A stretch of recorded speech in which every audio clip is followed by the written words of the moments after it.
We all have to admit, when it comes to consumption, it's all about that fat, yummy, greasy food, whether it's sugar, carbs, meat, pretty much everything. But how big of a problem is what we eat? Does it really make a dent on the planet as something as huge as climate change? Well, yes.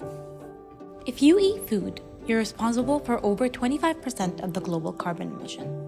Now let's consider a burger's ingredients. One serving emits 300 grams of carbon. That's like driving a car for 3 miles. This is because of the high carbon intensive process involved in raising a cattle to processing the meat to actually consuming it. Consumption of food doesn't work in isolation, but it's affected by a number of factors based on the context. In the Hudson Valley, food insecurity is a major issue, which leads to higher consumption of cheap, unhealthy food, and one of the main areas is Newburgh. And so with 30% of the population in poverty and 45% of them are children, those are the ones that are in the schools that are being fed. The city of Newburgh is very young. Most of our population is under the 18, so those are the folks that obviously need the most healthy food so that they can continue to grow and be healthy and do well in school. 10th grade, I go to Newburgh Free Academy, and I think the cafeteria's food could be much better, but they can have more healthy choices, but they don't. It's mostly like baked food and that stuff.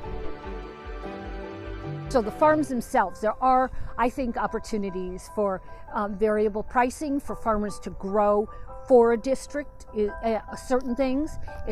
I think that is probably the level that we can start looking at, direct relationships with the schools and the school food managers. What if there is a program that can connect local farms to school districts, providing fresh produce and creating healthier eating habits? In the city of Newburgh, there are 5 public schools with our primary design intervention located between Newburgh Free Academy and the GSAPP Magnet School. The entire idea is to create an experience for the kids in the community to understand the process of food systems through learning how food is grown, stored, cooked, and served.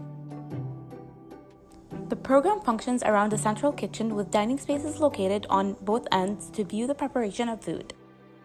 With schools being a common space to the entire community, it can be used as a multifunctional space with various activities throughout the year. Apart from providing healthier food and creating community space, this kind of experiential system can be used as an anchor point to educate and create awareness about leading an improved and sustainable life for the upcoming generation.